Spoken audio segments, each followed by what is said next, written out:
fine. This is an internal call. Just like Duke Nukem, Jason King loves Anime Titty Fridays on Kung Fu Hot Dog. Oh, I love to dunk on morons on YouTube, especially this doofus. Listen to the intro. It cries pronouns everywhere. The last video about Sweet Baby Inc. until they're exposed as the overrated hacks we know they are. It's me, your girlfriend's or boyfriend's or they friend's favorite content creator. Or they friends. Holy shit. Have I just woken up in the worst nightmare possible? Can somebody send me back to the 1960s? And more from this buffoon later. By Jove, Jeeves, it's International Women's Day. Biologically speaking, sir. And now, ladies and gentlemen, let the garbage begin. It's another kettle of fish, I think, when it comes to like the structures that approve these choices, and we have to kind of look at them a little more institutionally, because we can write all the stories that we want, but that doesn't mean that anyone's going to buy them, anyone's going to market them, anyone's going to let us do it. And the lived experiences of marginalized people, firstly, I would say do not be afraid to create moments that are intentionally targeted that your core audience won't, but it doesn't mean that you're going to exclude your core audience in doing that. Do not make it so that marginalized people, when they're playing your game, have to do all of the work to create representation themselves by creating that custom character. And the whole point of creating your own character is that you create them how you want them to be. So if you're a person of color like moi, I will lean to creating a white person because I just happen to dig that aesthetic. You're aiming at your core demographic, and you're probably invisibly leaning towards the dominant societal voice, even if she understands nothing about what character creation is. If you create a character who happens to be universally white, apparently that makes you a racist because you wouldn't choose somebody who represents you. But as I've said countless times on this channel, I don't want to see myself represented. I just want to have a great time. Ask them what they want to see. Like, ask them what would thrill them, what would bring them joy, and a big pair of 36 double D tits. If you have a team lead, put that request to them very, very early. If you're a creative working in AAA, which I did for many, many years, put this stuff up to your higher-ups. And if they don't see the value in what you're asking for when you ask for consultants, when you ask for research, go have a coffee with your marketing team and just terrify them with the possibility of what's going to happen if they don't give you what you want. Because is that a dose of ESG and DEI bullshit? Oh, thank you so much. You know, we often joke on these channels that these creators have an imaginary gun pointed at their head. I actually think there are elements of blackmail involved, because you have to wonder why someone like Kathleen Kennedy, who is still the head of Lucasfilms, still has a job, because she probably has the goods on some of her male counterparts and things they have done in the past. Put a chick in it, make her gay!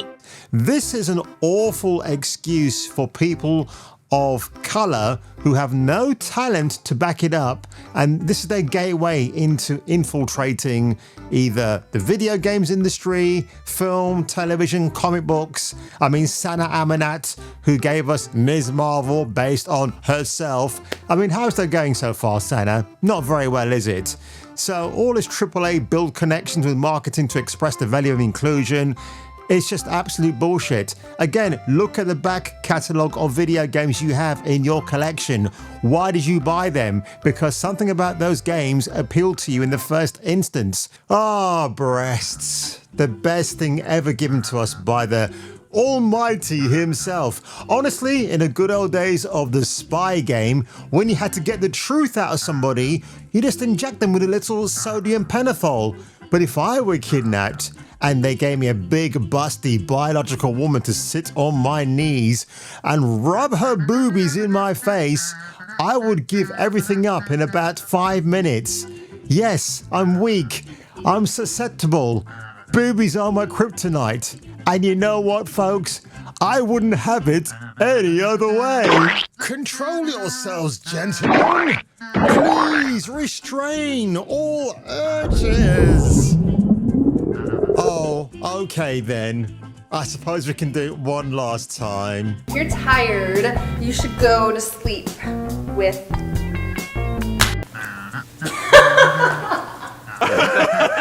While we've been doing our silly little jokes and sketches, you've been sitting there gasping, "This is the greatest show I've seen in my life."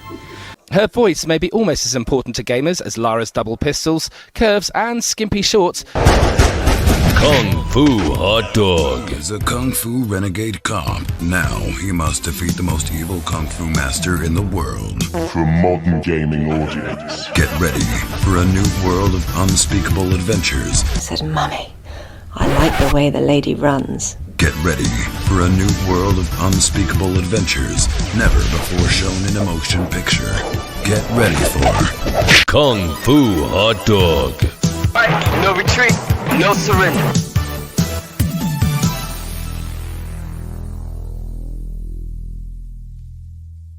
So I wanted to start this video today by crediting Endymion TV, a similar man of culture like yours truly. He did an amazing video yesterday where he looked at the back history of Baby Ink, Sweet Baby Stink, and how they were actually formed. Now, what's really interesting, if you actually look this information up on Reddit, I'm just going to give you a pre-seed version, the abridged version if you like, because really it's a lot to delve into. So Baby Ghosts, which was a subsidiary of Weird Ghosts, apparently is a funding program for underrepresented groups of game developers in Canada.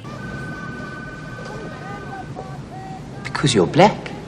So basically, this is one ESG grift that is helping fund another ESG grift in Sweet Baby Inc. From my initial reading, one of the founders of Baby Ghost's parent companies is none other than a former Night in the Woods developer who is called Alex Aloka. And who is he? Well, his sister Eileen took over the reins of his company, Infinite Ammo, after he passed away in 2019 because he was the boyfriend of scum-sucking, basement-dwelling hybrid herself, Zoe Quinn, or in this case, Quim. If you don't know who she is, she's a hack game developer, made false accusations towards Alex that he did bad things to her, and they were proven to be false in the end, but he still decided to erase himself after all the backlash he got, because remember folks, back in the day when women say something, they absolutely have to be 100% believed. Gamergate will always be that to me. There was no mention of ethics in journalism at all, outside of making the same accusation everybody makes towards any successful woman, that clearly she got to where she is because she had sex with someone. Oh, what's really interesting here as well, when Alec died, Eileen did actually make tweets about his death and mentions how he was a victim of abuse. When you subscribe, this is what you actually get. So you got a 3-stage program. Stage 1, alignment of values and goals. We work together to synchronize our shared values. Gee, I wonder what they could be. Studio development, focus on organizational structure, team, capacities, resources, and value flow. And now this is the part where I think they provide 5,000 Canadian dollars, which doesn't seem like a lot in the grand scheme of things. 3 set sessions. These include, oh God, community sharing, identifying problems, and goal alignment. I wonder who's the main perpetrator of that garbage. Yeah, you guessed it, Kimberly. But remember 6 months ago when Heel versus Babyface made that pronoun rant about Starfield? Axeman then basically piled on the guy and said, oh, you know, his pronouns, you know, they only mentioned it once in the game and it's never mentioned again. Except when you do play Starfield, you get very weird NPCs who say to you, they used to be a woman, but now they're a man. So to me, that is still reinforcing pronouns, but it's been done in a much more different, sinister social engineering way. Todd Howard. You know, I had so much respect for that guy, but since Starfield, Yeah, it's still on my Steam library, actually. I can't get rid of the damn thing, but I'll see if I can get it modded at some point. But what's interesting about the app, man, I just talked about Zoe Quim. He made a video about Gamergate where he absolutely rails on her and Anita Sarkeesian in that video. And look, this guy is a good content creator. I saw some of his earlier live streams and the guy was nervous as hell. So that aside, and I'm pretty sure when I get to do my first ever live stream, I might be the same way inclined. But what's really bizarre about this, because this is all resurfaced now about Sweet Baby Inc., Actman acts, pardon the pun again, like he's never heard of this organization, because of course he's just swimming deep in money and reviewing video games old and new. So maybe he genuinely doesn't know who they are, but a lot of people think no, he does know, and he's just trying to grift off anything that comes his way. Now he's trying to make amends with heel versus babyface by having a conversation with him on or offline. But as the squabble gets worse, Az clearly has nothing or wants nothing to do with him whatsoever. So my personal point of view about all of this, it's all childish and petty, basically. Yeah, you are, when you're online, you are going to get called out. People will call you a grifter, they'll say this and that about you, but you just have to get past it and carry on. My number one rule is entertain the fans. Make your subscribers happy. Don't worry about any pettiness in between. Now, when you kick back and relax, you got Baby Ghosts, then Weird Ghosts, and of course, Sweet Baby Inc. and 3 other companies that are involved. It's the DNA, it's the fallout, the nuclear holocaust that was Gamergate Part 1 in 2014. And now it's resurfaced again as this iteration because, yeah, there's traces of Zoe Quim all over this, Anita Sarkeesian. It's almost like the disciples that followed those people back in the day. Obviously now Kim Belair, Chris Kindred, all those folks, Lego butts. They're all carrying on the Lord's dirty work. But guess what? It's not going to progress any further. Just when I thought it couldn't get any worse with the shills, out to defend the honor of Sweet Baby Stink, we have this guy called TTBN Gaming. Obviously, don't go and bum rush his channel because, oh my god, this guy has the worst takes possible when it comes to defending woke companies. For example, have a quick listen to this moment where he talks about Gamergate. Oh my god, sis. The certain way that we portray women in video games. There is the damsel in distress. There is, women being treated as objects. Just like... Yeah, so what's the problem, bub? And in fact, Elena Fisher in Uncharted, she might have been the damsel in distress, but she was a strong-willed and very capable woman. Even when she stood up against General Lazarevich in Uncharted 2, she was prepared to even have a gun to her head at one point until Nathan Drake stepped in and saved the day. What else has this bozo got to say? There was not... I'm willing to bet he thinks Spider-Man is actually Miles Morales and not Peter Parker.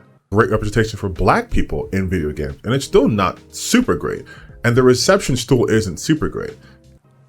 You're kidding me, right? Augustus Cole in Gears of War. You're telling me that's not a strong, prominent black character? Really? You even had Mafia 3, where you had that dude who looked like the Punisher going around mowing down Mafia people? Oh, right, okay, not enough representation. I mean, what do you want, dude? Do you want Max Payne to be a black dude? Please, please let it happen just so I can have more content to create. Holy shit. Just put James McCaffrey, the voice actor for Max Payne, out of a job. Happy birthday, Max Payne. But let's just see what kind of comments this guy's had below. Right, 66 dislikes compared to 24 upvotes. Laughably ignorant take. Snowflake. True. Welp, found it. Dumbest take of the day. It is. This guy is living in cloud cuckoo land. He's a straw man. He really is. He knows that there is things out there, but for some reason, he's not subscribing to it. Why? Because the dude, well, he obviously meets the DEI, the ESG standards. And I think because he's on YouTube now, he thinks his color and his diversity will catapult him to the top. I've got news for you, bub. I'm a person of color, and I never went in with those expectations whatsoever. What is the Steam Curator count for today? Currently stands at that, refresh in real time, and it keeps getting higher and higher. But do you remember when Dead Space was remade a few years ago? I loved the first game, it's so awesome. And I did wonder, why do we need a remake? If anything, remake number 3, that was the game that was considered the weakest of all. But this was just Nicole Brennan, the female love interest of Isaac in the first game. This is how she looked back then. Blonde, beautiful, nice face, angelic. And for some reason, they aged her by 60 years. No. Hey guys, I urge you to check out Dead Space, all Kendra Williams scenes from the 2008 original. I mean, let's have a look at this quickly. And stay clear of that debris field. We're here to fix their ship, not the other way around. Are you noticing something I picked up on straight away? Honka donka lonkers. Oh my god. Holy. Bear that in mind. Just bear that in mind how lovely Kendra looked back then. Good heavens. I need to drink some milk now. But of course, when we talk about the remake of Dead Space, which I never bothered to buy in the end, I was tempted, but then I heard they had gender-neutral toilets. Now, the whole thing is, when you're at home, of course, your bathroom is gender-neutral because it'd be your mum or your dad or yourself or your sister that will use it. But in a public space, it's different. You have a male and female cubicle, don't you? You don't have anything else in between, no matter what social engineering tries to convince you otherwise. And they had that in the remake of Dead Space, which made no sense. But anyway, before I keep waffling on, have a look at the Kendra they used for the remake. Remember before, our OG Kendra had massive honkers? Well, this is the new version, I'm afraid, who absolutely has no honkers whatsoever. Just awful. And on the Wikipedia page, they're using her as the official version. They're dispensing with the 2008 OG girl. As one person pointed out in the video here, I'm going to read these 2 top comments because they are absolutely hilarious. Man, Kendra had some melons in the OG Dead Space. OG Kendra had some honkers on her. God damn. No wonder I never saw her betrayal coming. It is what it is, folks. So again, I just want to thank all of you today just for skyrocketing my channel. I'm nearly at 5,000 subscribers. Maybe by the time I upload this video today, I've already surpassed that achievement, which is incredible. So again, I'm here to make you guys and gals laugh, and nothing gives me much more pleasure in this life than doing what the Lord above has ordered me to do. The Lord in this case is female with a rather large pair of knockers. Ugh.